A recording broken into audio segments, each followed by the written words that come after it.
بعد فاعوذ باللہ من الشیطان الرجیم بسم اللہ الرحمن الرحیم ان تجتنبوا کبائر ما تنہون عنہ نکفر عنکم سیئاتکم وندخلکم مدخلا کریما ولا تتمنوا ما فضل اللہ بہ بعضکم علی بعض للرجال نصیب مما اکتسبوا وللنساء نصیب مما اکتسبن واسألوا اللہ من فضلہ ان اللہ کان بکل شیء علیما صدق اللہ العظیم۔ اب انسانی تمدن کے دو بہت اہم مسائل ہیں اور بڑے گہرے فلسفیانہ اہمیت کے حامل۔ پہلا مسئلہ ہے گناہوں کے بارے میں کہ ان میں ایک تقسیم ہے کبائر اور صغائر کی۔ بڑے بڑے گناہ، سب سے بڑا گناہ شرک ہے، کفر ہے، پھر یہ کہ جو فرائض ہیں ان کا ترک کرنا کبائر میں شامل ہوگا، جو حرام چیزیں ہیں ان کا ارتکاب کبائر میں شامل ہوگا۔ ایک ہے چھوٹی چھوٹی کوتاہیاں جو ہو جاتی ہیں، آداب میں ہو جاتی ہیں، یا اور جو بھی باریک احکام ہیں ان میں کہیں کوتاہی ہو گئی ہے، یا بغیر کسی ارادے کے کہیں کسی کی بات ایسی کہہ بیٹھے ہیں کہ جو غیبت کے حکم میں آ گئی ہے، ارادہ نہیں تھا لیکن بات نکل گئی ہے، وغیرہ وغیرہ۔ اس میں جو ایک ہیلدی ایٹیچیوڈ ہے وہ یہ ہے کہ کبائر کا پورے اہتمام کے ساتھ بندوبست کیا جائے کہ اس سے انسان بالکل پاک ہو جائے، فرائض کی پوری ادائیگی، محرمات سے اجتناب مطلق۔ اور یہ چھوٹی چیزیں جو ہیں ان کے بارے میں نہ تو زیادہ ایک دوسرے پر نکیر کی جائے، نہ ایک دوسرے پر گرفت کی جائے، نہ کچھ اس پر بہت زیادہ جو ہے اپنے دل کے اندر بھی دل گرفتگی کی جائے، بلکہ ان کے بارے میں توقع رکھی جائے کہ اللہ تعالیٰ معاف فرما دے گا، استغفار کرے بھی آدمی۔ اور یہی صغائر ہیں جو نیکیوں کے ذریعے سے خود بخود بھی ختم ہوتے رہتے ہیں۔ یہ جو آتا ہے کہ جو شخص وضو کرتا ہے صحیح طریقے پر بیٹھ کر اطمینان سے، تو جب وہ ہاتھ دھوتا ہے تو ہاتھوں کے گناہ جھڑ جاتے ہیں، آنکھوں میں پانی ڈالتا ہے آنکھوں کا گناہ جھڑ جاتا ہے، وغیرہ وغیرہ۔ تو یہ وہ صغائر ہیں۔ ان الحسنات یذہبن السیئات، یہ نیکیاں جو ہیں ان بدیوں کو دور کر دیتی ہیں۔ کبائر معاف نہیں ہوتے اس سے۔ نیکیوں سے جن گناہوں کی معافی کا از خود اعلان ہے قرآن میں، وہ کبائر نہیں صغائر ہیں۔ کبائر توبہ کے بغیر وہ نہیں بخشے جا سکتے، توبہ کرنی ہوگی۔ اور جو اکبر الکبائر ہے شرک، اس کے بارے میں تو 2 مرتبہ اس صورت میں آئے گا، ان اللہ لا یغفر ان یشرک بہ ویغفر ما دون ذلک لمن یشاء، وہ ہم پڑھیں گے بعد میں۔ لیکن ایک پرورٹڈ قسم کی مذہبی شخصیت ہوتی ہے، مذہبی مزاج، پرورٹڈ، مست شدہ۔ جو کبائر ہیں وہ تو ہو رہے ہیں، سود خوری ہو رہی ہے، جو کچھ ہو رہا ہے حرام خوری ہو رہی ہے، چھوٹی چھوٹی باتوں پر نکیر ہو رہی ہے، یہ پائنچا تمہارا نیچے کیوں چلا گیا ہے، اس کے اوپر ساری گرفت ہو رہی ہے، یہ کیا ہو گیا ہے، تمہاری داڑھی جو ہے شرعی نہیں ہے، اس کے اوپر گرفت ہو رہی ہے۔ یہ چیزیں جو ہیں دس از پرورشن، یہ مذہب کو بس کر دینے والی بات ہے۔ قرآن مجید میں اس معاملے کو 3 جگہ پر نقل کیا گیا ہے کہ یہ فلسفہ جو ہے کہ چھوٹی چیزوں کے بارے میں درگزر سے بھی کام لو، اور یہ کہ بہت زیادہ متفکر بھی نہ ہو، سینس آف پروپورشن ہونا چاہیے۔ ان تجتنبوا کبائر ما تنہون عنہ، اگر تم اجتناب کرتے رہو گے ان بڑے بڑے گناہوں سے جن سے کہ تمہیں روکا جا رہا ہے، نکفر عنکم سیئاتکم، تمہاری چھوٹی برائیوں کو ہم خود ہی دھوتے رہیں گے، پاک کرتے رہیں گے، صاف کرتے رہیں گے۔ جو بھی نیک کام کرو گے ان کے حوالے سے وہ جو فروگزاشتیں ہیں وہ خود بخود بھی دھلتی رہتی ہیں۔ وندخلکم مدخلا کریما، اور تمہیں داخل کریں گے بہت ہی باعزت جگہ پر، جہاں کیا تمہارا مقام جو ہے باعزت اکرام کے ساتھ ہوگا۔ یہ مضمون سورہ شورى میں بھی آیا ہے، پھر سورۃ النجم میں بھی ہے، 3 مرتبہ یہ مضمون قرآن میں آیا ہے۔ دوسرا مسئلہ جو ہے انسانی معاشرے میں وہ فضیلت کا ہے۔ اب ظاہر بات ہے کہ تمام انسانوں کو ایک جیسا تو نہیں بنایا ہے اللہ نے، کسی کو خوبصورت بنا دیا، کسی کو بدصورت بنا دیا، کسی کا قد اونچا ہے، کوئی ٹھنگنے قد کا ہے، لوگ اس پر ہنستے ہیں، یا کسی کو مرد بنا دیا، کسی کو عورت بنا دیا۔ اب عورت اپنے اندر ہی اندر کڑھتی رہے مجھے عورت کیوں بنایا، تو اس کا حاصل کیا ہوگا؟ یا کوئی بدصورت انسان ہے، ٹھنگنا ہے کسی اور اعتبار سے، دوسرا شخص ہے وہ دیکھتا ہے کہ وہ تو بڑا اچھا ہے، تو اب اس کے اوپر کڑھنے کی بجائے کیا ہونا چاہیے کہ اللہ تعالیٰ نے مجھے جو کچھ دیا ہے مجھے اس کے اوپر صبر اور شکر کرنا چاہیے، اور جو فضل ہے کسی اور چیز میں بھی ہو سکتا ہے، میں نیکی میں آگے بڑھ جاؤں، میں خیر کے کاموں میں آگے بڑھ جاؤں، میں علم میں آگے بڑھ جاؤں، تو یہ چیزیں جو ہیں وہ انسان دوسری چیزوں سے اپنی ان کی تلافی کر لے، بجائے اس کے کہ ایک نیگیٹو اس کی سائیکالوجی ڈیولپ ہوتی چلی جائے، کڑنا اور اندر ہی اندر جھڑتے رہنا، جس سے کہ پھر طرح طرح کی جو ذہنی بیماریاں پیدا ہوتی ہیں انہی کانفلکٹس کی وجہ سے، انہی فرسٹریشنز کی وجہ سے مینٹل بیلنس آدمی لوز کر بیٹھتا ہے۔ تو اس کی بجائے دیکھیے کس قدر عمدہ تعلیم دی جا رہی ہے، وَلَا تَتَمَنَّوْا مَا فَضَّلَ اللَّهُ بِهِ بَعْضَكُمْ عَلَىٰ بَعْضٍ، اور تمنا نہ کیا کرو اس شے کی کہ جس کے ذریعے سے اللہ نے تم میں سے بعض کو بعض پر فضیلت دے دی ہے۔ اب اللہ کی دی ہوئی فضیلت ہے، اس میں آپ تمنا کریں، اور دوسری طرف یہ کہ اس میں حسرت ہو جائے۔ اب اس میں خاص طور پر جو مسئلہ ہے انسانوں میں، جو آج کا سب سے بڑا مسئلہ ہے دنیا میں، جیسا کہ میں نے بتایا ایکسپلائٹ کیا جا رہا ہے، مساوات مرد و زن۔ اب یہ بھی ایک فضیلت ہے، کسی کو اللہ نے مرد بنایا، کسی کو عورت بنایا۔ اب پہلی بات یہ بتائی جا رہی ہے للرجال نصیب مما اکتسبوا، مردوں کے لیے حصہ ہے اس میں سے کہ جو وہ کمائیں گے، وللنساء نصیب مما اکتسبن، اور عورتوں کے لیے حصہ ہے اس میں سے جو وہ کمائیں گی۔ یعنی جہاں تک نیکیوں کا معاملہ ہے، بدیوں کا معاملہ ہے، خیرات کا معاملہ ہے، حسنات کا معاملہ ہے یا سیئات کا معاملہ ہے، اس میں بالکل ایکویلٹی ہے۔ مرد نے نیکی کمائی اس کے لیے، عورت نے نیکی کمائی اس کے لیے، اس میں برابری ہے۔ عورت نیکی میں مرد سے آگے نکل جائے، اتنے مرد ہوں گے کروڑوں کہ جو رش کریں گے حضرت خدیجہ کی کے مقام پر، کہ جو ان کا نمایاں ہوگا قیامت کے دن، یا حضرت عائشہ یا حضرت فاطمہ کا مقام، تو وہ عورتیں تھیں اور مرد ہوں گے بڑے بڑے، لیکن یہ کہ ان کی خاک کو بھی نہیں پہنچ سکیں گے۔ تو یہ ہے کہ اس میں تسلیم کرے آدمی، تسلیم و رضا، کہ جو بھی اللہ نے مجھے بنا دیا اور مجھے دیا ہے، اب مجھے اس میں بہتر سے بہتر کرنا ہے۔ یہ میرا شاکلہ تو اللہ کی طرف سے آ گیا ہے، کل یعمل علی شاکلتہ، اور جو ہم پڑھ چکے سورہ بقرہ میں کہ لا یکلف اللہ نفسا الا وسعہا، وسع جو ہے وہ اللہ نے بنا دی ہے۔ تو اب اس آیت کو بھی غلط کوٹ کیا جاتا ہے کمائی کے لیے، کہ عورتیں بھی کما سکتی ہیں، دیکھیے لکھا ہوا نصیب مما اکتسب، ان کے لیے حصہ ہے اس کمائی میں سے جو انہوں نے کیا۔ اچھا، کمائی سے مراد یہ سمجھ لیجئے قرآن مجید میں صرف ایک جگہ ایسی ہے سورہ بقرہ میں جو ہم پڑھ چکے ہیں، جہاں کسب کا لفظ آیا ہے معاشی جد و جہد اور معاشی کمائی کے لیے۔ باقی پورے قرآن میں کسب آتا ہے اعمال کے لیے، کسب حسنات، کسب سیئات، بدیاں کمانا، بھلائیاں کمانا، کسب اس کے لیے۔ اور دلیل اس کی یہاں کیا ہے، مما اکتسبنا نصیب، اگر تو ایک عورت نے کمائی کی ہے، تنخواہ 10,000 کی ہے، تو 10,000 میں سے 2,000 تو نہیں ملے گا اسے، باقی 8,000 شارٹ نہیں جائے گا، تو نصیب مما اکتسب نہیں ہے وہ۔ تو اگر کسی کے واقعی کوئی کام کرتی ہے خاتون، اگر کوئی اس میں حرام پہلو نہیں ہے، پیشہ جو ہے وہ بھی شریفانہ ہے، اس میں جو بھی آداب ہیں پردے کے، سطر کے، حجاب کے، وہ بھی ملحوظ رکھے ہوئے، ٹھیک ہے، تو جو کمائی اس کی پوری اس کی ہوگی، اس کا حصہ تو نہیں ہوگا۔ اعمال میں البتہ آیا ہے کہ اعمال میں جو ہے مختلف اعمال کے مراتب ہوتے ہیں، کتنا خلوص نیت کتنا تھا، آداب کتنے ملحوظ رکھے، یہ ہم سورہ بقرہ میں حج کے ذکر میں بھی پڑھ چکے ہیں کہ ان لوگوں کے لیے بھی نصیب مما کسبوا، جو انہوں نے کمایا ہوگا اس میں سے حصہ ملے گا۔ تو یہاں پر یہ نیکی اور بدیوں کا تذکرہ ہے، یعنی جہاں تک مورل لیول ہے اس میں عورت اور مرد برابر ہیں، ہیومن ڈگنیٹی، ہیومن آنر اس میں برابر ہے، مورل لا برابر ہے۔ لیکن یہ ہے کہ باقی جو معاشرتی ذمہ داریاں ہیں اور ان کے حوالے سے جو تقسیم کار اللہ نے رکھی ہے، اس کے اعتبار سے فرق ہے۔ اب اس فرق کے ساتھ اگر عورت ریکنسائل نہ کرے اور اس پر کڑتی رہے اور مرد کے بالکل برابر ہونے کی کوشش کرے، تو فساد کا سارا معاملہ جو ہے اس معاشرے کا، وہ فساد کے نظر ہو جائے گا۔ وَاسْأَلُوا اللَّهَ مِنْ فَضْلِهِ، اور اللہ سے اس کا فضل تلاش کرو۔ اے اللہ تو نے مجھے اس معاملے میں کم رکھ دیا ہے، اے اللہ مجھے اس معاملے کے اندر تو مجھے ہمت دے، میں ترقی کروں، تو اللہ تعالیٰ بہت سے لوگوں کو کسی اور پہلو سے نمایاں کر دیتا ہے۔ ان اللہ کان بکل شیء علیما، یقیناً اللہ تعالیٰ ہر شے کا علم رکھتا ہے۔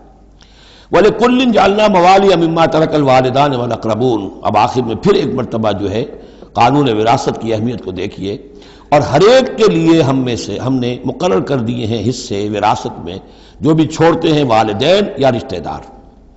والذین عقدت ایمانکم، ایک نیا مسئلہ یہ پیدا ہو گیا تھا کہ ایک دوستی ہوتی ہے، بھائی چارہ ہوتا ہے، یا مدینے میں حضور نے مسلمانوں کو بھائی بھائی بنا دیا تھا، ایک انصاری ایک مہاجر بھائی، تو کیا ان کا وراثت میں حصہ ہے؟ نہیں، یہ وراثت میں حصہ منہ بولے بھائیوں کا نہیں ہے، منہ بولے بیٹے کی کوئی حیثیت نہیں شریعت میں، منہ بولے بھائی کا کوئی حصہ نہیں ہے۔ ہاں اپنی زندگی میں تم نے والذین عقدت ایمانکم، جن کے ساتھ تمہارا کوئی معاہدہ ہوا ہے، کوئی دوستی ہوئی ہے، فآتوہم نصیبہم، انہیں ان کا حصہ دے دیا کرو، یعنی اپنی زندگی میں ان کے ساتھ جو بھلائی کرنا چاہو، کوئی ہبہ کرنا چاہو اپنی وراثت میں سے بھی، اپنی وراثت میں سے وصیت کرنا چاہو، یہ کر سکتے ہو۔ لیکن جو کہ قانون وراثت میں طے ہو گیا ہے، لا وصیت لوارث، پھر وارث کے لیے کوئی وصیت بھی نہیں، اور وہ یہ کہ بہرحال وراثت میں حقدار کوئی اور نہیں ہوگا سوائے اس کے کہ جس کو اللہ نے مقرر کر دیا ہے۔ ان اللہ کان علی کل شیء شہیدا، یقیناً اللہ تعالی ہر چیز پر گواہ ہے۔ اب آئی ہے وہ آیت، اصل میں کانٹے دار آیت جو ہے، جو عورتوں کے حلق سے بہت مشکل سے اترتی ہے، کانٹا بن کر اٹک جاتی ہے۔ الرجال قوامون علی النساء، یہ تمہید تھی ساری، ایک سورہ بقرہ میں تمہید آ چکی تھی، علیہن لہن مثل الذی علیہن بالمعروف وللرجال علیہن درجہ، یہ کہہ کے بات چھوڑ دی۔ آگے آئے لا تتمنوا ما فضل اللہ بعضهم علی بعض، اور مزید اس کے لیے ذہنی جو ہے تیاری کر دی۔ اب آ رہی ہے وہ چیز جو چبھنے والی چیز ہے۔ الرجال قوامون علی النساء، مرد عورتوں پر حاکم ہے۔ یہ میں ترجمہ زور دے کر رہا ہوں۔ یہ قامہ جو ہے، قامہ جب علا کے ساتھ آئے گا تو کچھ اور معنی ہوں گے، قامہ بے کے ساتھ آئے گا کچھ اور معنی ہوں گے۔ قامہ بے کسی شے کو قائم کرنا، کونوا قوامین بالقسط، اسی سورہ مبارکہ میں یہ آیت آ جائے گی، کونوا قوامین بالقسط، عدل کو قائم کرنے والے بن کر کھڑے ہو جاؤ۔ قامہ علا، کسی کے اوپر، سر پر مسلط ہونا، یہ ہے گویا کہ ایک درجہ حاکمیت ہے۔ گھر کے ادارے میں حاکم ہونے کی حیثیت مرد کو حاصل ہے۔ سربراہ خاندان جو ہے وہ مرد ہے، عورت نہیں ہے۔ عورت کو بہرحال اس کے ساتھ ایک وزیر کی حیثیت سے کام کرنا ہے، یہ ہے اس کا اصل رول۔ اسی لیے میں بیان کر چکا ہوں کہ وہ جو نسیان کا معاملہ تھا، اللہ تعالیٰ نے اس کے اندر چونکہ یہ سیکنڈ رول پلے کرنا ہے اسے یقیناً اس کے جذبات کو تو زیادہ ٹھیس پہنچنے کا امکان رہے گا۔ آدمی کو، ہر انسان، مرد بھی چاہتا ہے میری بات چلے، عورت چاہتی ہے میری بات چلے۔ اب آخر کار کس کی بات چلے گی؟ یا تو دونوں کسی طریقے سے کسی مسئلے میں متفق ہو جائیں، اور عورت جو ہے بیوی اپنے شوہر کو دلیل سے، اپیل سے جس طرح قائل کر لے تو معاملہ ٹھیک ہو گیا۔ اب اگر نہیں ہو رہا معاملہ تو اب کس کی رائے چلے گی؟ مرد کی رائے چلے گی۔ تو کس کو اس سے ایک صدمہ پہنچے گا؟ عورت کو پہنچے گا۔ لیکن اس صدمے کا ہی جو ہے انفلوئنس، اس کو کم کرنے کے لیے سیفٹی والو، نسیان کا مادہ اللہ تعالیٰ نے عورت میں زیادہ رکھ دیا۔ اسی لیے پھر اس قانون شہادت کے اندر ایک مرد کی جگہ 2 عورتوں کو وہاں پر اس کا نصاب رکھا گیا۔ الرجال قوامون علی النساء بما فضل اللہ بعضهم علی بعض۔ اب یہ دوسری بات ہے کہ اگر وہ شوہر حاکم ہو کر ظلم کرتا ہے، ان کے حق ادا نہیں کرتا ہے، تو اللہ کے ہاں بڑی سخت پکڑ ہوگی۔ یہ تو دوسری بات ہے بالکل۔ لیکن یہ کہ جو قانون ہے اسلام کا وہ یہی ہے کہ یہ اختیار دیا گیا، اب آپ اس اختیار کا غلط استعمال کر رہے ہیں، آپ اس کو ظلم کا ذریعہ بنا رہے ہیں، تو اس کی سزا اللہ تعالیٰ کے ہاں آپ کو مل جائے گی۔ بما فضل اللہ بعضهم علی بعض، بسبب اس فضیلت کے جو اللہ نے بعض کو بعض پر دی ہے، وبما انفقوا من اموالہم، اور بسبب اس کے کہ جو وہ خرچ کرتے ہیں اپنے مال۔ اب دیکھیے یہ خرچ کرنے کا معاملہ اسلام میں شادی سے شروع ہو گیا۔ شادی مرد کی بھی ضرورت ہے، عورت کی بھی ضرورت ہے، لیکن مرد مہر دیتا ہے، عورت مہر وصول کرتی ہے۔ تو جو خرچ کرنے والا ہے اب اس کی ایک حیثیت دوسری ہو گئی۔ پھر گھر میں اس کا نان نفقہ پورا جو ہے، اس کا خرچہ، اس کی ذمہ داری، اس کو سپورٹ کرنا شوہر کے اوپر ہے، تو اب وہ مال خرچ کر رہے ہیں۔ بما انفقوا من اموالہم، فالصالحات، تو نیک بیویاں کون ہیں؟ جو کہ ایک یوں سمجھیے قرآن کے نزدیک ایک عورت کا جو اچھا کردار ہونا چاہیے، ایک خاتون خانہ کی جو بہترین روش ہونی چاہیے، وہ یہاں 3 الفاظ میں آئی ہے۔ فالصالحات، نیک بیویاں قانتات، ایک تو فرما بردار ہوتی ہیں، شوہروں کی فرما بردار۔ حافظات للغیب، غیب میں حفاظت کرنے والیاں، یعنی ظاہر بات ہے کہ مال ہے کسی کا تو گھر میں ہے، وہ تو کام پہ چلا گیا ہے، اب وہ کس کی حفاظت میں ہے؟ بیوی کی حفاظت میں ہے۔ اسی طرح اب بیوی کی جو عصمت ہے وہ در حقیقت مرد کی عزت ہے، اب وہ اس کی عزت کی حفاظت کرے اس کی غیر موجودگی میں۔ اسی طرح مرد کے راز ہوتے ہیں، سب سے زیادہ بڑھ کر جو ہے رازدان وہ تو بیوی ہوتی ہے۔ تو 3 اعتبارات سے حافظات للغیب، حافظات للغیب، غیب میں حفاظت کرنے والیاں، حفاظت کرنے والیاں شوہر کے مال کی، شوہر کے رازوں کی اور شوہر کی عزت کی۔ بما حفظ اللہ، اللہ کی حفاظت سے، حفاظت ہے تو اللہ کی، لیکن جیسے رازق اللہ ہے لیکن کام تو انسان کو کرنا پڑتا ہے، رزق کمانا پڑتا ہے۔ واللاتی تخافون نشوزہن، اور وہ خواتین کے جن کے بارے میں تمہیں اندیشہ ہو جائے ان کے اندر سرکشی کا، ضد ہے، ہٹ دھرمی ہے، بات نہیں مان رہی ہیں، اپنی بات منوانی ہے، کسی نہ کسی طریقے سے گھر کی فضا خراب کی ہوئی ہے، یہ ہے نشوز۔ ذہناً تسلیم نہ کرنا کہ میری حیثیت جو ہے وہ بہرحال شوہر کے تابع دار کی ہے، اس کو اگر تسلیم نہیں کریں گے تو ظاہر بات ہے فرکشن ہوگی، اور فرکشن جو ہے اس کے نتیجے کے اندر وہ گھر کے اندر جو ہے وہ ایک فساد پیدا ہوگا۔ واللاتی تخافون نشوزہن فعظوہن، تو ان کو پہلے تو نصیحت کرو، واہجروہن فی المضاجع، دوسرے تنبیہ کے طور پر ان سے تعلق اپنے بستر علیحدہ کر لو، اور ان کے ساتھ وہ تعلق زن و شو جو ہے کچھ عرصے کے لیے بند کر دو۔ وَاضْرِبُوهُنَّ، اس پر بھی ٹھیک نہ ہو تو انہیں مارنے کی بھی اجازت ہے۔ اس میں حضور نے جو روکا ہے وہ یہ ہے کہ چہرے پر نہ مارا جائے، اور کوئی ایسی مار نہ ہو جس کا مستقل نشان جسم پر پڑے۔ اب یہ چیزیں اللہ کا کلام ہے، اس کے اندر جو ہے کوئی ہمارے لیے کوئی جھجک نہیں ہے، معاشرتی زندگی کو ٹھیک رکھنے کے لیے اس کی ضرورت پیش آئے تو وہ بھی کرنی ہوتی ہے۔ فَإِنْ أَطَعْنَكُمْ، پھر اگر وہ تمہاری اطاعت کریں، فَلَا تَبْغُوا عَلَيْهِنَّ سَبِيلًا، تو اب ان پر خام خواہ کی زیادتی کرنا، پچھلے غصے نکالنا، بار بار جو ہے وہ اپنے غصے کا اظہار کرنا، یہ بھی ٹھیک نہیں ہے۔ ان اللہ کان علیٰ کبیرا، یقیناً اللہ تعالیٰ بہت بلند ہے، بہت بڑا ہے۔ وَإِنْ خِفْتُمْ شِقَاقَ بَيْنِهِمَا، اور اگر تمہیں یہ اندیشہ ہو گیا ہو کہ ان میں تو اب زدم زدہ ہو گئی ہے اور یہ اب ساتھ اب چلنا ان کا مشکل ہے، شوہر میں بیوی میں مزاجوں کا اختلاف ہے اور اس کی وجہ سے کوئی زدم زدہ، عورت بھی اکڑ گئی ہے، مرد بھی اکڑا ہوا ہے، تو اب ٹھیک ہے کیا کریں ہم؟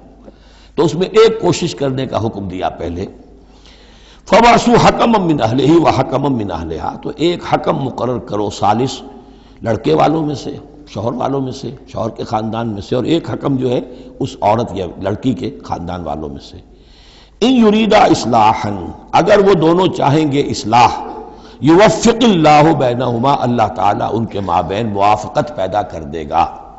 لیکن ان یریدا میں مراد دونوں ہو سکتے ہیں، یعنی ایک تو یہ کہ اگر واقعتاً شوہر اور بیوی جو ہے چاہتے ہیں کہ موافقت ہو جائے، ہوتا ایسا ہے کسی وقت جو ہے وہ نفسیاتی گرہ ایسی بن جاتی ہے کہ وہ بھی چاہتا ہے کہ معاملہ درست ہو جائے اور وہ بھی چاہتی ہے کہ درست ہو جائے، لیکن اب یہ کہ اب اس میں گرہ ایسی پڑ گئی ہے، مقطع میں آ پڑی ہے سکون دسترانہ بات، کہ اب اس میں کسی طریقے سے مسئلہ حل نہیں ہو رہا، تو حکمین آ جائیں گے تو وہ بات کو گرہ کھولیں گے، ادھر سے کچھ سنیں گے، ادھر سے سنیں گے، کچھ اس کی وضاحت ہوگی، ادھر کی وضاحت ہوگی تو ہو جائے گا۔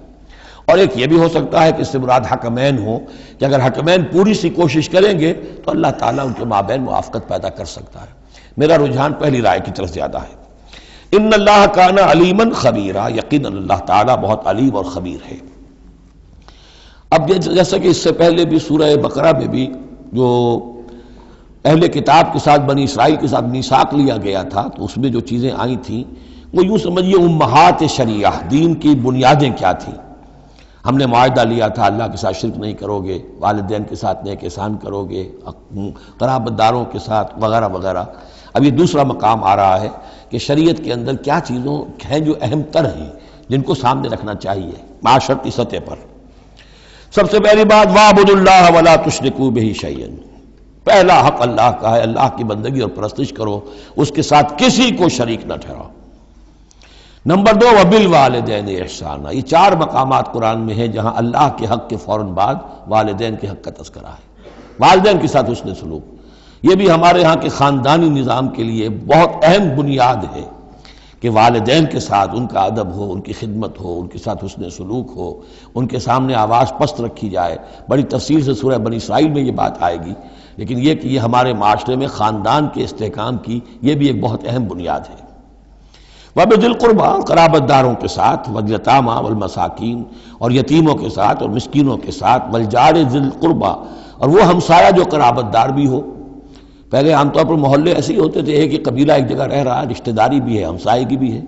وَالْجَارِ الْجُنُبِ، اور اجنبی ہمسایہ بھی ہو سکتا ہے، جیسے آج کل شہروں میں ہوتے ہیں ہمسائے اجنبی ہوتے ہیں۔ وَالصَّاحِبِ بِالْجَنبِ، اور ایک عارضی قسم کی بھی ہمسائیگی ہوتی ہے کہ جو آپ کے برابر بیٹھا ہوا ہے، آپ بس میں بیٹھے ہیں، آپ کے برابر بیٹھا ہوا، یہ بھی آپ کا ہمسایہ ہے، جو کسی بھی اعتبار سے آپ کے ساتھ ہے، آپ کے پاس بیٹھنے والا ہے، اس کے ساتھ بھی نیک سلوک، وابن سبیل، اور مسافر کے ساتھ نیک سلوک، وما ملکت ایمانکم، اور جو بھی تمہارے لونڈی غلام ہیں، جو تمہاری ملک یمین ہیں، ان کے ساتھ بھی نیک سلوک۔ ان اللہ لا یحب من کان مختالا فخورا، اللہ کو بالکل پسند نہیں ہے وہ لوگ کہ جو مختال ہیں، شیخی خوڑے اور اکڑنے والے، فخر کرنے والے، اکڑ کرنے والے۔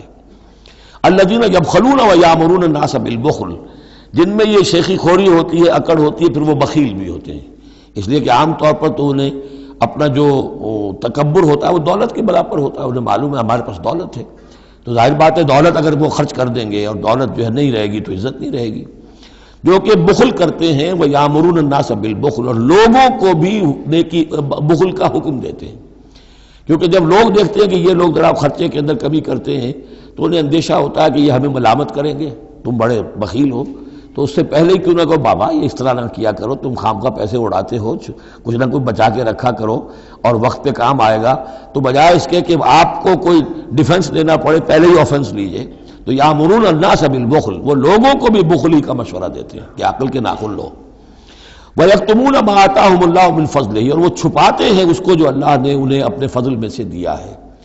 دولت ظاہر ہوگی تو کوئی سائل سوال کر بیٹھے گا، یعنی اچھا مسکین صورت بنائے رکھو کہ ان کے اوپر تو شاید خود 2 وقت کے فاقے ہیں، اب ان سے میں کیا ان کے سامنے ہاتھ دراز کروں۔ وَأَعْتَدْنَا لِلْكَافِرِينَ عَذَابًا مُهِينًا، اور ایسے کافروں کے لیے ہم نے بڑا اہانت آمیز عذاب تیار کر رکھا ہے۔ وَالَّذِينَ يُنْفِقُونَ أَمْوَالَهُمْ رِئَاءَ النَّاسِ، اور اس سے بھی آگے بڑھ کر وہ لوگ ہیں برائی کے اندر، شناعت کے اندر، کہ جو خرچ کرتے ہیں مال لوگوں کو دکھاوے کے لیے۔ وَلَا يُؤْمِنُونَ بِاللَّهِ وَلَا بِالْيَوْمِ الْآخِرِ، اور وہ حقیقت میں ایمان نہیں رکھتے نہ اللہ پر نہ یوم آخر پر۔ وَمَن يَكُنِ الشَّيْطَانُ لَهُ قَرِينًا فَسَاءَ قَرِينًا، تو ایسے لوگ گویا کہ شیطان کے ساتھی ہیں، تو جن کا ساتھی شیطان ہو گیا ہو تو وہ تو بہت ہی برا ساتھی ہے۔ ماذا وماذا علیہم، کیا ہو جاتا ان پر، کیا قیامت ٹوٹ پڑتی ان پر۔ لو آمنوا باللہ والیوم الآخر، اگر وہ ایمان ہی لے آتے سچے دل سے، صدق دل سے اللہ پر اور یوم آخر پر۔ وانفقوا مما رزقہم اللہ، اور خرچ کرتے کھلے دل کے ساتھ اس میں سے جو اللہ نے انہیں دیا ہے۔ وکان اللہ بہم علیما، اور اللہ تعالیٰ ان سے اچھی طرح واقف ہے۔ ان اللہ لا یظلم مثقال ذرۃ، یقیناً اللہ تعالیٰ کسی پر ذرے کے برابر بھی، ذرے کے ہم وزن بھی ظلم نہیں کرے گا۔ لا یظلم مثقال ذرۃ وَإِن تَكُ حَسَنَةً يُضَاعِفْهَا، اگر نیکی ہوگی وہ ذرہ عمل کا جو ہے نیکی کا ہے اس سے دگنا کرے گا، بڑھائے گا، بڑھوتری کرے گا۔ وَيُؤْتِ مِن لَّدُنْهُ، نہ صرف اس کو بڑھا کر دے گا واپس بلکہ اور اپنے پاس سے یؤتِ مِن لَّدُنْهُ أَجْرًا عَظِیمًا، خاص اپنے خزانے فضل سے مزید بہت بڑا اجر دے گا۔ اب یہ آیت جو آ رہی ہے، آیت نمبر 41 ہے سورہ مبارکہ کی، یہ بڑی اہم ہے، یہ اس شہادت علی الناس سے متعلق ہے جو سورہ بقرہ میں جو مضمون آیا تھا کہ اے مسلمانوں تمہیں اب شہداء علی الناس بنایا گیا، جیسے کہ نبی تم پر شہید تھے یا نبی نے تم پر شہادت دی ہے۔ نبی قیامت کے دن کھڑے ہو کر کہیں گے اے اللہ میرے پاس جو دین آیا تھا میں نے انہیں پہنچا دیا تھا، اب یہ ذمہ دار ہیں، they are responsible for their attitude and conduct. تو یہ بات تمہیں کہنی ہے قیامت کے دن کھڑے ہو کے، اے اللہ ہم نے اپنے زمانے کے لوگوں تک تیرا دین پہنچا دیا تھا، اب اس کے بعد جو بھی طرز عمل ہے یہ جواب دیں۔ ایسا نہ ہو کہ الٹا وہ ہمارے اوپر مقدمہ کرے کہ اللہ ان بدبختوں نے ہمیں نہیں پہنچایا، یہ خزانے کے سانپ بن کر بیٹھے رہے۔ تو یہ تو ایک رخ ہے اس کا، لیکن یہ کہ جس کے ذمے یہ ڈیوٹی لگ گئی ہو، واقعہ یہ ہے کہ اس کے لیے تو ایک بہت بھاری یوں سمجھیے کہ بوجھ ہے اس پر۔ اب اس کا جو ہے نقشہ کھینچا جا رہا ہے قیامت کے دن کیا ہوگا۔ فَكَيْفَ إِذَا جِئْنَا مِن كُلِّ أُمَّةٍ بِشَهِيدٍ، تو کیا ہوگا اس دن، کیا صورتحال ہوگی جس دن کے ہم ہر امت میں سے ایک شہید کھڑا کریں گے۔ کون؟ ان کا نبی اور رسول جس نے ان کو دعوت پہنچا دی۔ وَجِئْنَا بِكَ عَلَىٰ هَٰؤُلَاءِ شَهِيدًا، اور اے نبی آپ کو ہم لائیں گے ان پر گواہ بنا کر، یعنی آپ کو کھڑے ہو کر کہنا ہوگا، جس کو کہ ہمارے تصور میں کہتے ہیں، ہمارے اصطلاح میں پروزیکیوشن وٹنس۔ عدالت خداوندی کا پروزیکیوشن وٹنس کون ہے؟ نمبر 1 پروزیکیوٹر کون ہے؟ نبی۔ اے اللہ تیرا پیغام جو پہنچا تھا میں نے پہنچا دیا تھا، now they are accountable responsible. تو اس کے کیا معنی ہوئے؟ اپنی ہی قوم کے خلاف گواہی آ گئی نا۔ الا کا لفظ یہاں بھی نوٹ کر لیجیے، الا ہؤلاء شہیدا، الا ہمیشہ مخالفت کے لیے آتا ہے۔ ہم توقع میں ہیں کہ ہمیں تو شفاعت ملے گی میٹھی میٹھی، یہاں کڑوا معاملہ ہے، اے اللہ یہ بدبخت ہے جنہیں میں دین دے کر گیا تھا، ان کا کام تھا دین پھیلانا، انہوں نے خود دین کو چھوڑ دیا۔ تو نبی شفاعت کریں گے یا نبی مقدمہ قائم کریں گے؟ وقال الرسول یا رب ان قوم اتخذوا هذا القرآن مہجورا، اور کہیں گے رسول کہ اللہ میری اس قوم نے قرآن کو ترک کر دیا تھا۔ اس آیت کے بارے میں ایک واقعہ بھی ہے کہ ایک مرتبہ حضور صلی اللہ علیہ وسلم نے حضرت عبداللہ ابن مسعود سے کہا کہ مجھے قرآن سناؤ۔ انہوں نے عرض کیا حضور آپ کو سناؤں، آپ پر تو نازل ہوا ہے۔ فرمایا ہاں لیکن مجھے کسی دوسرے سے سن کر کچھ اور حظ حاصل ہوتا ہے، لطف آتا ہے۔ سورہ نساء انہوں نے پڑھنی شروع کی، شروع سے لے کے پڑھتے جا رہے ہیں۔ ظاہر بات ہے کہ حضور بھی سن رہے ہیں، باقی اور صحابہ بھی ہوں گے، اور حضرت عبداللہ ابن مسعود کی گردن نیچی ہے، پڑھ رہے ہیں۔ جب اس آیت پر پہنچے فَكَيْفَ إِذَا جِئْنَا مِن كُلِّ أُمَّةٍ بِشَهِيدٍ وَجِئْنَا بِكَ عَلَىٰ هَٰؤُلَاءِ شَهِيدًا، تو حضور نے فرمایا حسبک حسبک، بس کرو بس کرو۔ اور عبداللہ ابن مسعود نے سر اٹھا کر دیکھا تو حضور کی آنکھوں سے آنسوؤں کی لڑیاں چل رہی تھیں۔ اپنی قوم کے خلاف مجھے گواہی دینی ہوگی، وَجِئْنَا بِكَ عَلَىٰ هَٰؤُلَاءِ شَهِيدًا۔ يَوْمَئِذٍ يَوَدُّ الَّذِينَ كَفَرُوا، اس دن یہ چاہیں گے کافر، وَعَصَوُا الرَّسُولَ، جنہوں نے کفر کیا تھا اور رسول کی نافرمانی کی تھی، لَوْ تُسَوَّىٰ بِهِمُ الْأَرْضُ، کسی طرح زمین پھٹ جائے، شق ہو جائے، ہم اس میں دفن ہو جائیں اور ہمیں نسیم منسیہ کر دیا جائے۔ وَلَا يَكْتُمُونَ اللَّهَ حَدِيثًا، اللہ سے وہ کوئی بات چھپا نہیں سکیں گے۔ یا ایھا الذین آمنوا لا تقربوا الصلاۃ وانتم سکارى، اہل ایمان نماز کے قریب نہ جاؤ اس حال میں کہ تم نشے کی حالت میں ہو۔ اب یہ وہ سورہ بقرہ میں جو آیا تھا یسألونک عن الخمر والمیسر، اس کا اگلا قدم آ گیا کہ اس کے اندر جو خباثت ہے، شناعت ہے، جو برائی کا پہلو ہے، اس کو ایک مرتبہ اور اجاگر کیا۔ یا ایھا الذین آمنوا لا تقربوا الصلاۃ وانتم سکارى حتی تعلموا، جب تک کہ نشہ اتر نہ جائے اور تمہیں معلوم ہو کہ تم کیا کہہ رہے ہو۔ اس واقعات بھی بیان ہوتے ہیں کہ ایسا ہوا کہ نشے میں نماز پڑھائی کسی نے، اس لیے کہ شراب ابھی حرام مطلق تو ہوئی نہیں تھی، تو اس میں قل یا ایھا الکافرون لا اعبد ما تعبدون، اس کی بجائے اعبد ما تعبدون، میں بھی بندگی کرتا ہوں اسی کی جس کی تم کرتے ہو، تو وہ تو کفر ہو گیا۔ تو اس پر خاص طور پر یہ آیت نازل ہوئی، حتی تعلموا ما تقولون، جب تک کہ تم سمجھ نہ رہے ہو شعور کے ساتھ کہ تم کیا کہہ رہے ہو۔ اب اس میں ایک اشارہ ادھر بھی ہو گیا، بے سمجھے نماز پڑھنا بھی ایسا ہی ہوا پھر، یعنی یہ کہ جو روکا جا رہا، ایک تو مدہوشی کی وجہ سے سمجھ میں نہیں آ رہا اور غلط سلط پڑھ رہے ہیں، اور ایک سمجھتے ہی نہیں۔ قرآن کہہ رہا ہے حتی تعلموا ما تقولون، تمہیں معلوم ہونا چاہیے کیا کہہ رہے ہو تم۔ اب جنہیں قرآن مجید کے معنی نہیں آتے، نماز کے معنی نہیں آتے، انہیں کیا پتہ ہے کیا کہہ رہے ہیں۔ وَلَا جُنُبًا إِلَّا عَابِرِي سَبِيلٍ حَتَّىٰ تَغْتَسِلُوا، اسی طریقے اگر تم حالت جنابت میں ہو، اگر اپنی بیویوں سے تم نے وہ تعلق قائم کیا ہو، مباشرت کی ہو، یا یہ کہ اور کسی اور طرح کی اسی وہ احتلام وغیرہ کی شکل ہو گئی ہو، تب بھی تم نماز کے قریب نہ جاؤ حتیٰ تغتسلوا، جب تک کہ غسل نہ کر لو۔ الا عابری سبیل، اس کے بارے میں بہت سے قول ہیں، لیکن یہ رائے یہ جو آگے بات بیان ہو رہی ہے اس میں آ جائے گا کہ ہاں سفر کی حالت میں اس غسل کی پابندی پر جو ہے وہ نرمی کی گئی ہے اور اس میں تیمم کی اجازت دی گئی ہے۔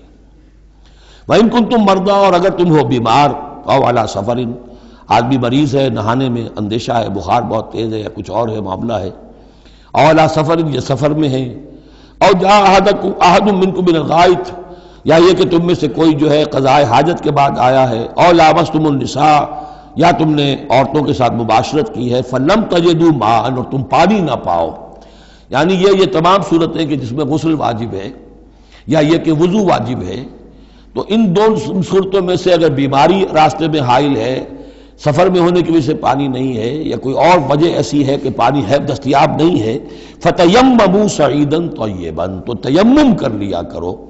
لیکن تیمم کا جیسا کہ ہم پہلے پڑھ چکے ہیں، میں نے بتایا تھا کہ قصد کرنا تیمم، فَتَيَمَّمُوا صَعِيدًا طَيِّبًا، پاک مٹی کا، اس کا قصد کرو۔ فَامْسَحُوا بِوُجُوهِكُمْ وَأَيْدِيكُمْ، اور پھر اپنے چہروں کو اور اپنے ہاتھوں کو اس سے مسح کر لو، بل لو۔ ان اللہ کان عفوا غفورا، یقیناً اللہ تعالی عفو ہے، بہت معاف کرنے والا۔ یہی لفظ ہے جو حضرت عائشہ سے جو مروی ہے دعا لیلۃ القدر کی، اللہم انک عفو تحب العفو فاعف عنی، اے اللہ تو عفو ہے، تو ہے ہی معاف فرمانے والا۔ ان اللہ کان عفوا غفورا، اللہ معاف فرمانے والا بخشنے والا ہے۔ اب یہاں تک تو یہ سلسلہ آپ نے دیکھ لیا، 43 آیات ہیں کہ جن میں وہی انداز ہے سورہ بقرہ کے، شریعت کے احکام مختلف گوشوں میں مختلف پہلوؤں سے، عبادات کے ضمن میں تیمم آ گیا، اسی طریقے سے وراثت کا قانون آ گیا، اور جو جنسی انارکی ہے معاشرے میں نہ پیدا ہونے پائے، ڈسپلن ہو، ضبط نفس ہو، ایک ستھرا معاشرہ ہو، اچھا ایک خاندانی نظام ہو، اس کے لیے کیا احکام ہیں وغیرہ وغیرہ۔ اب یہاں تھوڑا سا خطاب آ رہا ہے بہت مختصر اہل کتاب کے بارے میں۔ الم تر الی الذین اوتوا نصیبا من الکتاب، کیا تم نے دیکھا نہیں ان لوگوں کی جانب جنہیں حساب کتاب میں سے ایک حصہ دیا گیا تھا۔ والکتاب ایک حقیقت ہے جس میں سے ایک حصہ آیا تھا جس کا نام تورات تھا، اسی میں سے ایک حصہ اور آیا وہ انجیل ہے، اور پھر وہ کتاب ہر اعتبار سے قابل ہو کر نازل ہوئی قرآن کی شکل میں۔ یشترون الضلالۃ ویریدون ان تضلوا السبیل، وہ گمراہی خریدتے ہیں اور چاہتے ہیں کہ تم بھی گمراہ ہو جاؤ۔ یہ جیسے مشرکین مکہ کیا کرتے تھے کہ لوگ قرآن نہ سنیں تو کوئی گانے والی کوئی لے آیا تھا کہیں سے، تاکہ لوگ جو ہیں اس کے گانے سننے کے اندر ہی لگے رہیں اور حضور کی بات سنے کوئی نہ۔ اسی طریقے سے یہ مدینے کے اندر بھی اس قسم کے معاملات جو ہیں، یہ یہودی جو ہیں اس قسم کے، جو ہمارے ہاں یہ میچز ہو رہے ہیں اور معلوم ہوتا ہے کہ ٹی وی پر گویا کہ دنیا کی اہم ترین شے جو ہے وہ کرکٹ ہے اور ٹینس ہے اور وہ وہاں کی جو اور گیمز ہیں، اور پاگل ہوئی ہے دنیا اس کے اوپر، پاگل۔ اور شیطان کو چاہیے کیا؟ حقائق کی طرف نگاہ ہی نہ ہو، زندگی کس لیے ہے، جینا کاہے کے لیے ہے، موت ہے تو اس کے بعد کیا ہونا ہے، سوچنے کی ضرورت ہی نہ ہو۔ یا حیوان کیا کما رہا ہے یا کھا رہا ہے، اور یا پھر یہ اس طرح کے لہو و لعب کے اندر زندگی گزار رہا ہے۔ اللہ اللہ اور خیر صلی اللہ۔ تو جو خریدتے ہیں گمراہی، اس کے لیے بڑے بڑے نظام ہیں، بڑے بڑے ان لوگوں کے لیے جو ہیں انعامات ہوتے ہیں، آدمی کے ہوش ٹھکانے آ جاتے ہیں کہ ان پلیئرز کو کیا کیا کچھ ملتا ہے۔ وَيُرِيدُونَ أَن تَضِلُّوا السَّبِيلَ، وہ یہ چاہتے ہیں کہ تمہیں سیدھے راستے سے راہ حق کر دیں۔ وَاللَّهُ أَعْلَمُ بِأَعْدَائِكُمْ، اللہ تمہارے دشمنوں سے خوب واقف ہے۔ وَكَفَى بِاللَّهِ وَلِيًّا، اور وہ کافی ہے تمہارے ولی اور پشت پناہ ہونے کی حیثیت سے، لیکن ظاہر بات ہے کہ تم اس کا کہنا مانو گے تب نا۔ وَكَفَى بِاللَّهِ نَصِيرًا، اور مددگار ہونے کے اعتبار سے بھی وہ کافی ہے۔ مِنَ الَّذِينَ هَادُوا يُحَرِّفُونَ الْكَلِمَ عَن مَّوَاضِعِهِ، ان یہودیوں میں سے ہی وہ لوگ ہیں کہ جو کلام کو اس کے اصل مقام سے پھیرتے ہیں۔ وَيَقُولُونَ سَمِعْنَا وَعَصَيْنَا، یہ ہم پڑھ چکے ہیں، کہتے ہیں ہم نے سنا اور ہم نے نہیں مانا۔ بظاہر یہ کہ سمعنا وَأَطَعْنَا کہہ رہے ہیں، حقیقت میں سمعنا وَعَصَيْنَا۔ وَاسْمَعْ غَيْرَ مُسْمَعٍ، اور وہ حضور سے یہ بھی کہتے تھے گستاخ ذرا سنیے، نہ سنا جائے، نہ سنے، یہ چپکے سے کہہ دیا کہ ہمیں کوئی آپ کو سنانا بھی مطلوب نہیں ہے خاص۔ وَاسْمَعْ غَيْرَ مُسْمَعٍ وَرَاعِنًا لَيًّا بِأَلْسِنَتِهِمْ، اور رائنا کو رائینا کہہ دیا ہے ہمارے چرواہے، بِأَلْسِنَتِهِمْ اپنی لین اپنی زبانوں کو موڑ کر، وَطَعْنًا فِي الدِّينِ، اور دین میں طعن کرنے کے لیے، عیب لگانے کے لیے۔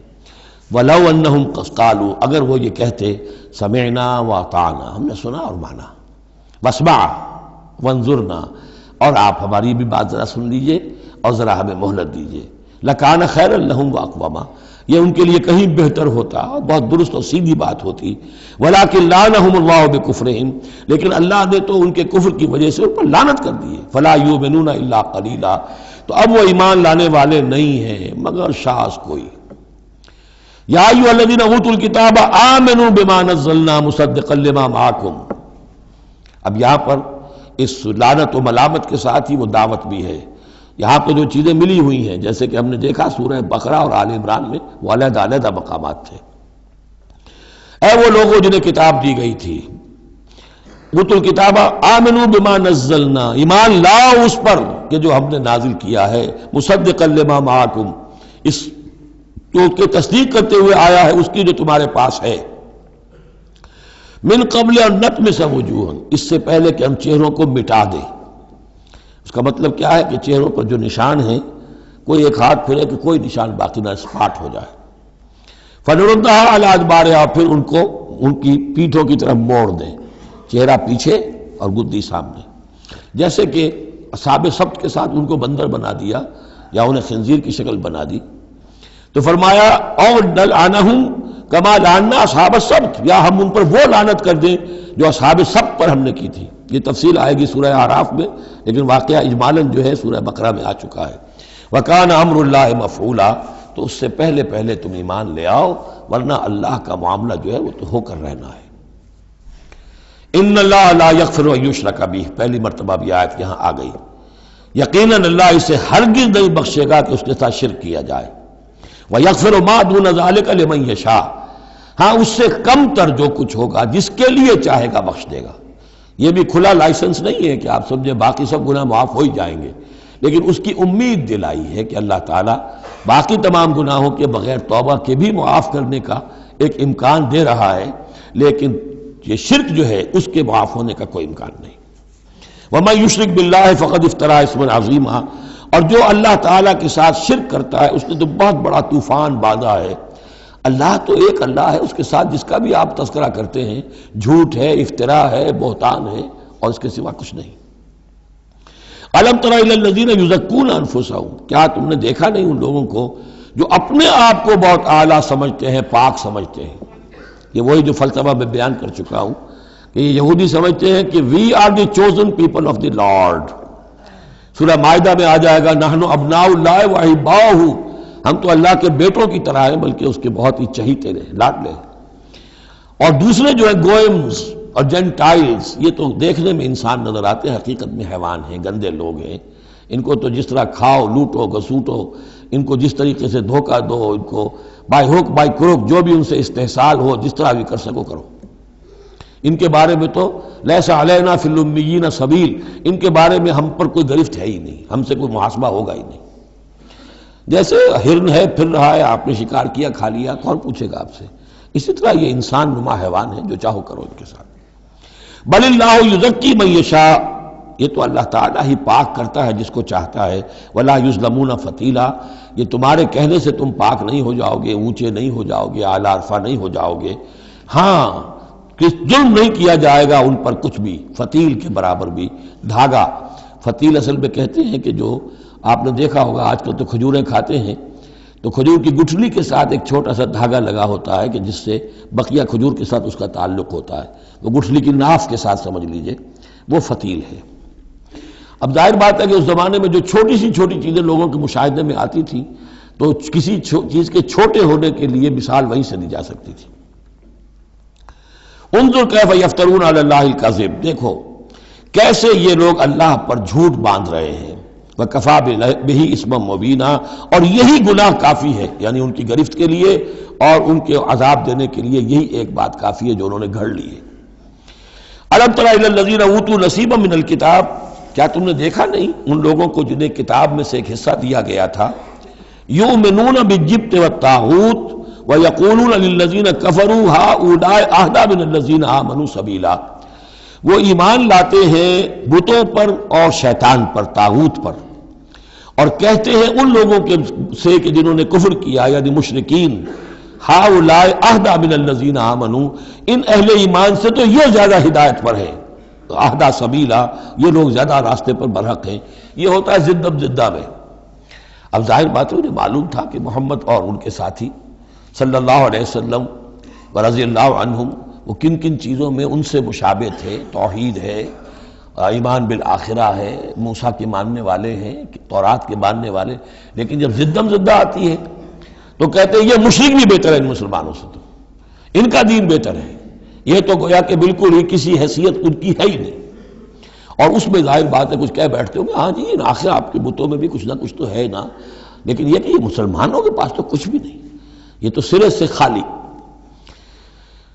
یؤمنون بالجبت والطاغوت ویقولون للذین کفروا هؤلاء اهدیٰ من الذین آمنوا سبیلا اولئک الذین لعنهم اللہ، یہ وہ لوگ ہیں جن پر اللہ نے لعنت فرما دی ہے. ومن یلعن اللہ فلن تجد له نصیرا، اور جس کو اللہ ہی نے لعنت کر دی ہو اب تم اس کے لیے کوئی مددگار نہیں پاؤ گے.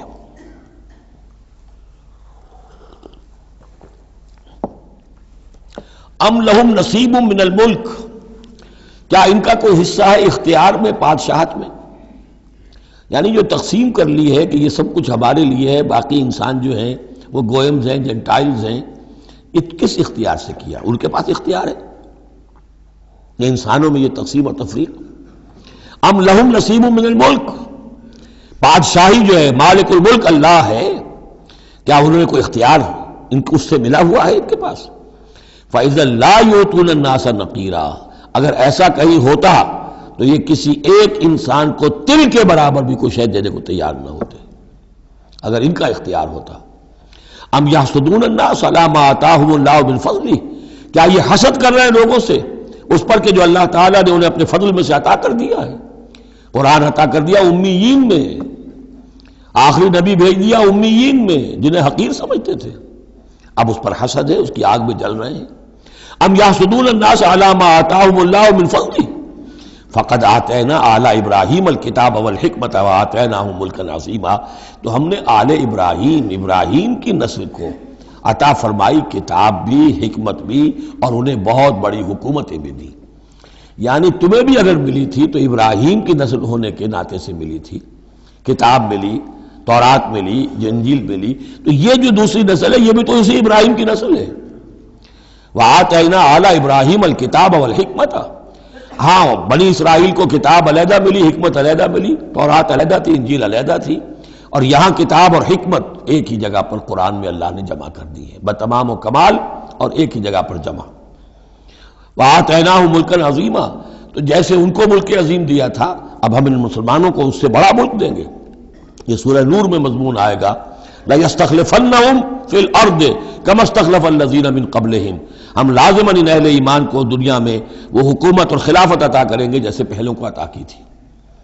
فَمِنْهُمْ مَنْ آمَنَ بِهِ وَمِنْهُمْ مَنْ صَدَّ عَنْهُ، تو ان میں سے کوئی وہ بھی ہیں جو ایمان لے آئے ہیں یا لے آئیں گے، جن کے دلوں میں کچھ رمق ہے، اور ان میں وہ بھی ہیں جو رک گئے ہیں، کھڑے رہ گئے ہیں، ہٹ گئے ہیں۔ وَكَفَى بِجَهَنَّمَ سَعِيرًا، اور ایسے لوگوں کے لیے ان کو پھونکنے کے لیے بھڑکتی ہوئی آگ کافی ہے۔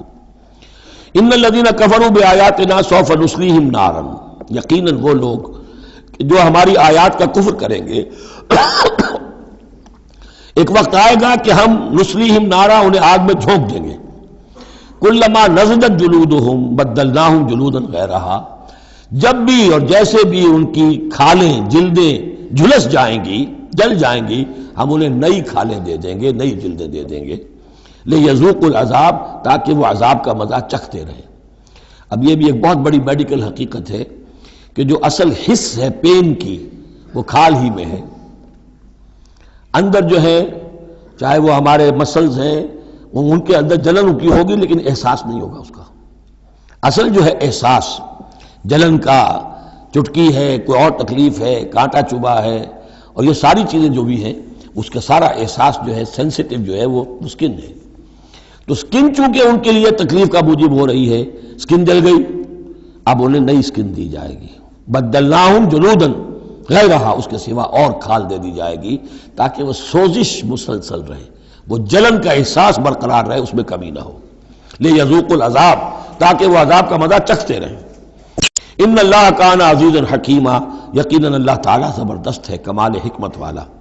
والذین آمنوا وعملوا الصالحات، وہی سائملٹینیس کنٹراسٹ، جب جہنمیوں کا تذکرہ ہوا ہے تو اہل جنت کا تذکرہ بھی ہے، اور وہ لوگ جو ایمان لائے اور جنہوں نے نیک عمل کیے، سندخلہم جنات تجری من تحتہا الانہار، ان قریب انہیں ہم داخل کریں گے ان باغات میں جن کے دامن میں ندیاں بہتی ہوں گی، خالدین فیہا ابدا، اور وہ رہیں گے ان میں ہمیشہ ہمیش، لہم فیہا ازواج مطہرۃ، ان کے لیے اس میں ہوں گی بڑی پاک باز بیویاں، وندخلہم، اور ہم انہیں داخل کریں گے ظلا ذلیلا، ایسی ٹھنڈی چھاؤں، گہری چھاؤں کے اندر ہم انہیں داخل کریں گے، ظل اور ذلیل، بہت ہی ٹھنڈی چھاؤں۔ یہاں اب وہ ختم ہوا حصہ کہ جو اہل کتاب کی طرف روح سخن اور خطاب تھا، اب پھر مسلمانوں سے۔ ان اللہ یامرکم ان تؤدوا الامانات الی اہلہا، اور یہ دو تین آیتیں نہایت اہم ہیں قرآن مجید کی، سارا اسلام کا سیاسی، قانونی، دستوری نظام اس میں ہے۔ ان اللہ یامرکم ان تؤدوا الامانات الی اہلہا، پہلی بات تو یہ اللہ تمہیں حکم دیتا ہے کہ امانات سپرد کرو اس کے اہل لوگوں کو، وَإِذَا حَكَمْتُمْ بَيْنَ النَّاسِ أَن تَحْكُمُوا بِالْعَدْلِ، اور جب لوگوں کے درمیان فیصلہ کرو تو عدل سے فیصلہ کرو۔ پہلی بات یہ ہے کہ جو بھی آپ سیاسی نظام بناتے ہیں، انتظام کرتے ہیں، اس میں منصب ہوتے ہیں، منصبوں کی پھر ذمہ داریاں ہوتی ہیں تو اختیارات بھی ہوتی ہیں، اس کو دیکھ کر دینا چاہیے کہ کون اہل ہے۔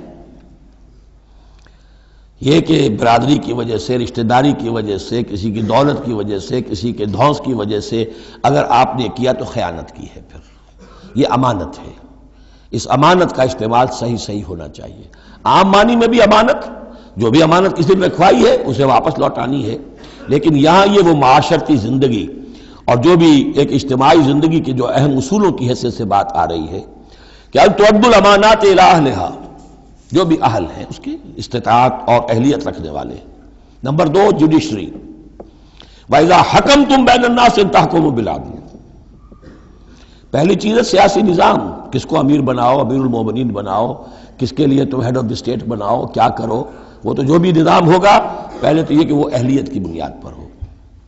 نمبر 2 جوڈیشری جو ہے وہ مضبوط ہو۔ اذا حکمتم بین الناس ان تحکموا بالعدل، جب لوگوں کے مابین تم فیصلے کرو تو عدل کے ساتھ کرو۔ ان اللہ نعم ما یعظکم بہ، یقیناً اللہ تعالیٰ یہ بہت ہی اچھی نصیحتیں ہیں جو تمہیں کر رہا ہے۔ ان اللہ کان سمیعا بصیرا، یقیناً اللہ تعالیٰ سب کچھ سننے والا، دیکھنے والا ہے۔ اب تیسری ہے لیجسلیچر۔ آپ کو معلوم ہے یہ 3 پلرز ہیں ماڈرن سٹیٹ کے، چوتھا کہہ دیتے ہیں کہ پریس بھی چوتھا پلر ہے، یہ کہنے کی باتیں ہیں، اصل میں تو 3 ہی ہیں، لیجسلیچر، جوڈیشری اور انتظامیہ، ایگزیکٹو۔ ایگزیکٹو کی پہلی آیت آ گئی، جسے اختیار دینا ہے دیکھ لو کہ اہل ہے کہ نہیں، عدلیہ، اور اب تیسری بات لیجسلیچر۔ لیجسلیچر کے اصول کیا ہوں گے؟ یا ایھا الذین آمنوا اطیعوا اللہ واطیعوا الرسول، اے اہل ایمان اطاعت کرو اللہ کی اور اطاعت کرو رسول کی، یعنی کوئی قانون اللہ اور اس کے رسول کی منشا کے خلاف نہیں بنایا جا سکتا۔ یہ ہمارے دستور میں بھی لکھا ہوا ہے، no legislation can be done repugnant to the Quran and the Sunnah, لیکن یہ جو میں آج کل کہہ رہا ہوں کہ یہ منافقت کا پلندہ ہے کہ اس کی کوئی ضمانت نہیں، اس کی ایگزیکیوشن کی، امپلیمنٹیشن کی کوئی اسکیم موجود نہیں، لکھا ہوا ہے اوپر۔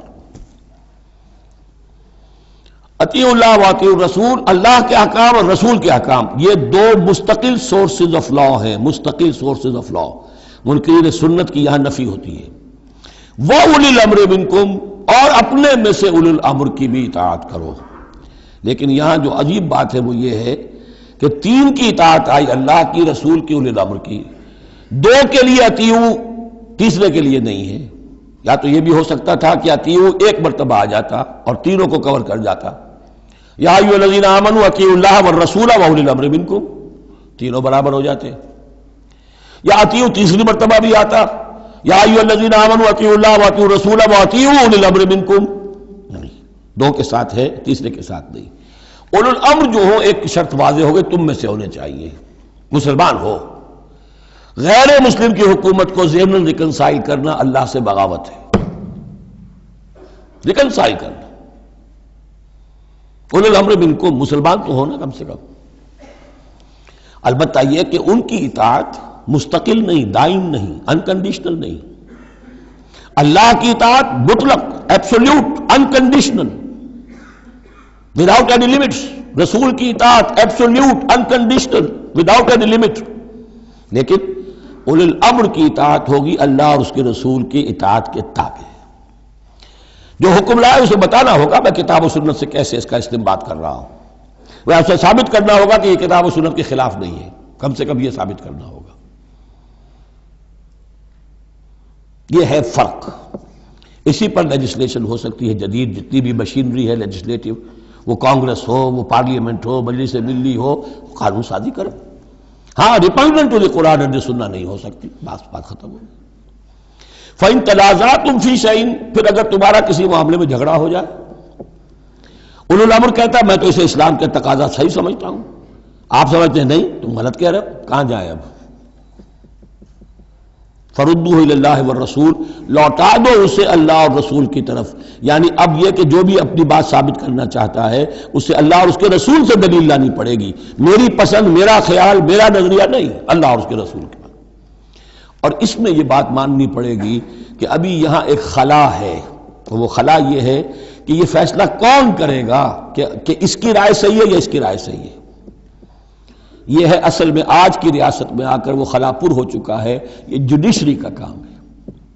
لیکن جب کہ ابھی اسلامی ریاست قائم ہوئی ہے عرب میں حضور کے زمانے میں، ابھی یہ انسٹیٹیوشنز جو ہیں شروع میں پوری طریقے سے آئیڈینٹیفائڈ اور علیحدہ انسٹیٹیوشنز تھے ہی نہیں کہ یہ لیجسلیچر ہے، یہ جوڈیشری ہے، یہ ایگزیکٹو ہے۔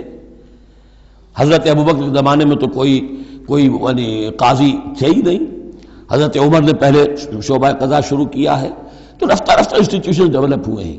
لیکن اصول یہ ہے کہ دو کی اطاعت تو ہے قطعی اور لازمی، انکنڈیشنل ایبسولوٹ، تیسری اطاعت اس کے تابع ہوگی۔ فیصلہ کون کرے گا؟ جدید دور میں اس کا جو انسٹیٹیوشن ہے وہ عدلیہ ہے، وہاں ہر شخص جائے، اپنی دلیل دے، علماء جائیں، عوامی جائیں، جو چاہیں جائیں، سب ہو جو جا کر دلائل دیں، لیکن وہاں سے فیصلہ ہو جائے گا کہ واقعتاً یہ ریپگننٹ ہے یا نہیں۔ فَإِن تَنَازَعْتُمْ فِي شَيْءٍ فَرُدُّوهُ إِلَى اللَّهِ وَالرَّسُولِ إِن كُنتُمْ تُؤْمِنُونَ بِاللَّهِ وَالْيَوْمِ الْآخِرِ، یہ طرز عمل تمہیں اختیار کرنا چاہیے اگر تم واقعتاً اللہ پر اور یوم آخر پر ایمان رکھتے ہو۔ ذَلِكَ خَيْرٌ وَأَحْسَنُ تَأْوِيلًا، یقیناً یہ بہت ہی بہتر بھی ہے اور نتائج کے اعتبار سے بھی بہت ہی مفید ہے۔ أَلَمْ تَرَ إِلَى الَّذِينَ، پھر منافقین کا مسئلہ شروع ہو رہا ہے، اور جیسا کہ میں نے عرض کیا تھا یہ سب سے بڑا حصہ اس سورہ مبارکہ میں منافقین کا ہے۔ أَلَمْ تَرَ إِلَى الَّذِينَ يَزْعُمُونَ أَنَّهُمْ آمَنُوا بِمَا أُنزِلَ إِلَيْكَ وَمَا أُنزِلَ مِن قَبْلِكَ، کیا تم نے غور نہیں کیا ان لوگوں کی طرف جن کا گمان تو یہ ہے اور دعویٰ تو یہ ہے کہ وہ ایمان لے آئے ہیں اس پر بھی کہ جو اے نبی آپ پر نازل کیا گیا، اور اس پر بھی کہ جو آپ سے پہلے نازل کیا گیا، لیکن کرتے کیا ہیں؟ یریدون یتحاکموا الی الطاغوت، وہ چاہتے یہ ہیں کہ اپنے مقدمات کے فیصلے کروائیں طاغوتوں سے، یعنی ان سے جو اللہ اور اس کے رسول کی اطاعت نہیں کرتے۔ اگلی آیت پہلی جو تھی، جو اللہ اور اس کے رسول کی اطاعت پر کاربند ہو گیا وہ طاغوت سے خارج ہو گیا، جو اللہ اور اس کے رسول کی اطاعت کو قبول نہیں کرتا وہ طاغوت ہے، وہ طغا، وہ اپنے حد سے تجاوز کر گیا۔ تو گویا کہ غیر مسلم جو اللہ اور اس کے رسول کے احکام کا پابند نہیں وہ طاغوت ہے۔ یریدون یتحاکموا الی الطاغوت وقد امروا ان یکفروا بہ، وہ اپنے مقدمات لے کر جاتے ہیں طاغوت کے پاس حالانکہ انہیں حکم دیا گیا ہے کہ ان کا کفر کریں۔ یعنی ہوتا یہ تھا کہ مسلمان مدینے میں جو منافقین تھے وہ اپنے مقدمات بجائے اس کے کہ حضور کے پاس لائیں، جب یہ دیکھتے تھے کہ ہمارا پلہ گر رہا ہے، حضور کے پاس جائیں گے ہم تو حق کی بات ہوگی، انصاف کی بات ہوگی، تو چلو یہودیوں کی عدالت سے فیصلہ کروا لیں۔ ایک یہودی کا اور ایک مسلمان کا جھگڑا ہوا اور اس میں یہ مسئلہ اٹھ کھڑا ہوا۔ وہ یہودی کہتا تھا چلو محمد کے پاس صلی اللہ علیہ وسلم، اس لیے کہ اسے بھی یقین تھا کہ میں حق پر ہوں۔ یہ مسلمان جو منافق تھا یہ کہتا تھا نہیں چلو تمہارے پاس کعب ابن اشرف کے پاس چلو، اس سے معاملہ طے کرواؤ۔ بہرحال اس کے بعد ہوا یہ کہ حضور کے پاس وہ یہودی لے آیا، حضور نے فیصلہ کر دیا اس کے خلاف۔ اب اس نے کہا اچھا چلو دیکھو آپ بھی عمر سے اور بات کرتے ہیں۔ حضرت عمر سے آ کے بات کی، امید کی کہ شاید وہ جب میرا لحاظ زیادہ کریں، میں مسلمان ہوں۔ وہ یہودی نے بتا دیا حضور تو یہ فیصلہ کر چکے میرے حق میں، اور یہ پھر یہ یہاں آیا ہے۔ انہوں نے آؤ دیکھا نہ تاؤ تلوار لی اور گردن اڑا دی کہ جو محمد کے فیصلے پر راضی نہیں اور مجھ سے فیصلہ کروانا چاہتا ہے اس کا فیصلہ یہ ہے۔ اس پر واویلا مچایا، آئے چیختے چلاتے ہوئے اس کے گھر والے، اس کے اہل و عیال کہ ہم تو بس یہ چاہتے تھے کہ کچھ مصالحت ہو جاتی، آپ نے فیصلہ دے دیا تھا تو کوئی مصالحت ہو جاتی تو اچھا تھا، راضی نامہ ہو جاتا، اس لیے گئے تھے۔ وہ واقعہ ہے جو بیان ہو رہا ہے۔ وَيُرِيدُ الشَّيْطَانُ أَن يُضِلَّهُمْ ضَلَالًا بَعِيدًا، اللہ چاہتا ہے اور یہ شیطان چاہتا ہے کہ انہیں گمراہ کر دے، بہت دور کی گمراہی میں ڈال دے۔ وَإِذَا قِيلَ لَهُمْ تَعَالَوْا إِلَىٰ مَا أَنزَلَ اللَّهُ وَإِلَى الرَّسُولِ، اور جب ان سے کہا جاتا ہے کہ آؤ اس چیز کی طرف جو اللہ نے نازل فرمائی، اور آؤ رسول کے پاس چلو، مقدمہ طے کراؤ۔ رَأَيْتَ الْمُنَافِقِينَ يَصُدُّونَ عَنْكَ صُدُودًا، تو اے نبی آپ دیکھتے ہیں کہ یہ منافق رکتے ہیں آپ کے پاس آنے سے، کنی کتراتے ہیں۔ صدا یصدو یہ میں عرض کر چکا ہوں، رکنے کے معنی میں بھی ہے، روکنے کے معنی میں بھی ہے۔ فَكَيْفَ إِذَا أَصَابَتْهُمْ مُصِيبَةٌ بِمَا قَدَّمَتْ أَيْدِيهِمْ، تو پھر کیسے جبکہ ان کے اوپر کوئی مصیبت آ گئی اپنے کرتوت کی وجہ سے۔ اب جب چیختے چلایا ہے عمر نے یہ کر دیا، وہ تو مقدمہ قائم کرنا چاہتے تھے عمر کے خلاف۔ لیکن یہاں یہ ہے کہ فَكَيْفَ إِذَا أَصَابَتْهُم مُّصِيبَةٌ بِمَا قَدَّمَتْ أَيْدِيهِمْ، ان کے اپنے ہاتھوں کے کرتوتوں کی وجہ سے جو مصیبت آ گئی، ثُمَّ جَاءُوكَ، پھر وہ آپ کے پاس آئے، يَحْلِفُونَ بِاللَّهِ، اور اللہ کی قسمیں کھاتے ہوئے آئے، إِنْ أَرَدْنَا إِلَّا إِحْسَانًا وَتَوْفِيقًا، ہم تو احسان بھلائی چاہتے تھے، موافقت چاہتے تھے، راضی نامہ چاہتے تھے، اس لیے عمر کے پاس گئے تھے۔ اولئک الذین یعلم اللہ ما فی قلوبہم، یہ وہ لوگ ہیں کہ جو کچھ ان کے دلوں میں اللہ اسے جانتا ہے۔ فاعرض عنہم، تو اے نبی ان سے آپ رخ پھیر لیجئے، وعظہم، اور ان کو ذرا نصیحت کیجئے، ڈانٹیے ڈپٹیے، وقل لہم فی انفسہم قولا بلیغا، اور ایسی بات کہیے ان سے جو ان کے دلوں میں اتر جائے۔ اس آیتوں کے اترنے کے بعد حضرت عمر رضی اللہ تعالیٰ عنہ کو حضور نے پھر بری قرار دیا کہ اللہ کی طرف سے ان کی برات آ گئی ہے، توثیق آ گئی ہے، اور کہتے یہ ہیں کہ اسی دن سے ان کا لقب فاروق بنا ہے، پھر حق و باطل میں فرق کر دینے والا۔ وما ارسلنا من رسول الا لیطاع باذن اللہ۔ اب ایک بات نوٹ کر لیجئے، منافقت جو یہاں پر زیر بحث آئے گی سورہ مبارکہ میں، وہ 3 عنوانات کے تحت ہے۔ منافقوں پہ نماز بھاری نہیں تھی، روزہ بھاری نہیں تھا، 3 چیزیں بھاری تھیں۔ ایک رسول کی اطاعت، اور یہ بڑی نفسیاتی بات ہے، رسول انسان ہے، ہم جو رسول کی اطاعت کرتے ہیں تو رسول ہمارے لیے ایک انسٹیٹیوشن کی حیثیت رکھتے ہیں صلی اللہ علیہ وسلم۔ 2 ہاتھ 2 پاؤں 2 آنکھوں والا رسول ہمارے پاس موجود نہیں ہے، ان کے سامنے انسان موجود تھا، اس کے بھی 2 ہاتھ ہیں، اس کے بھی 2 پاؤں ہیں، اس کی 2 آنکھیں ہیں۔ انسان کی اطاعت کرے یہ بہت مشکل ہے، جیسا کہ جماعتوں میں ہوتا ہے۔ امیر کی اطاعت سے زیادہ بھاری کام کون سا ہے؟ بڑا مشکل کام، اپنی رائے کو پیچھے ڈالیں تو امیر کی رائے پر چلیں۔ ایک تو ان کے جس کے دل میں یقین تھا کہ یہ محمد صلی اللہ علیہ وسلم، یہ محمد ابن عبداللہ تو ہیں جنہیں ہم دیکھ رہے ہیں، لیکن حقیقتاً میں جو ایمان لایا ہوں وہ محمد الرسول اللہ پر لایا ہوں کہ اللہ کے رسول ہیں، تب تو بات ہو جائے۔ لیکن جن کے دلوں میں یہ یقین نہیں تھا یا کمزور تھا، ان کے لیے حضور کی شخصی اطاعت بڑی بھاری تھی، بڑی کٹھن تھی۔ یہ بعض مواقع پر وہ کہتے تھے کہ یہ جو کچھ کہہ رہے ہیں اپنے پاس سے کہہ رہے ہیں، کیوں نہیں سورت نازل ہو جاتی، کیوں نہیں آیت نازل ہو جاتی؟ اور سورہ محمد اسی انداز میں نازل ہوئی ہے کہ پھر اللہ نے کہا اچھا لو پھر یہ آیت ہم نازل کر دیتے ہیں قتال کی۔ وہ یہ کہتے تھے یہ محمد نے خود اپنی طرف سے اقدام کر دیا ہے۔ دوسری چیز جو کٹھن تھی وہ تو کٹھن ہے قتال، اللہ کی راہ میں جنگ کے لیے نکلنا، خطرہ ہے، مرحلہ سخت ہے اور جان عزیز۔ اور تیسری چیز ہجرت۔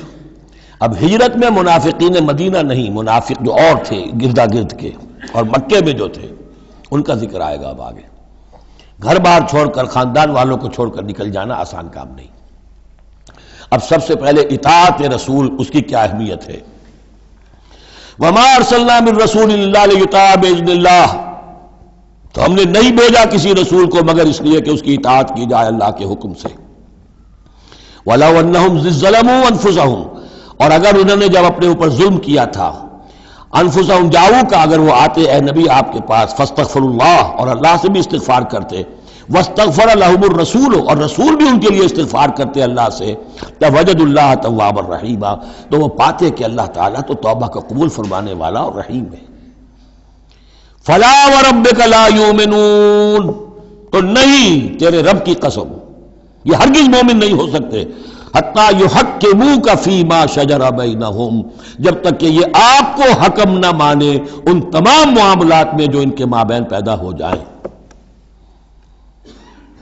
کوئی چوائس نہیں ہے، جو بھی جھگڑا ہے، جو اختلاف ہے، جو بھی مسئلہ ہے، اس میں آپ کو حکم اگر نہیں مانتے تو تیرے رب کی قسم یہ مومن نہیں ہے۔ یہ انداز دیکھیے، اس کا جلال دیکھیے۔ فلا وربک لا یؤمنون حتی یحکموک فیما شجر بینہم ثم لا یجدوا فی انفسہم حرجا مما قضیت، اور پھر یہ کہ جو فیصلہ آپ کر دیں اس پر اپنے دل میں تنگی محسوس نہ کریں۔ اگر قبول بھی کر لیا لیکن کدورت کے ساتھ کیا، دل میں تنگی کے ساتھ کیا، تب بھی مومن نہیں ہے۔ وَيُسَلِّمُوا تَسْلِيمًا، اور سر تسلیم خم کرے جیسے کہ سر تسلیم خم کرنے کا حق ہے۔ بارک اللہ لی و لکم فی القرآن العظیم ونفعنی وإیاکم بالآیات والذکر الحکیم۔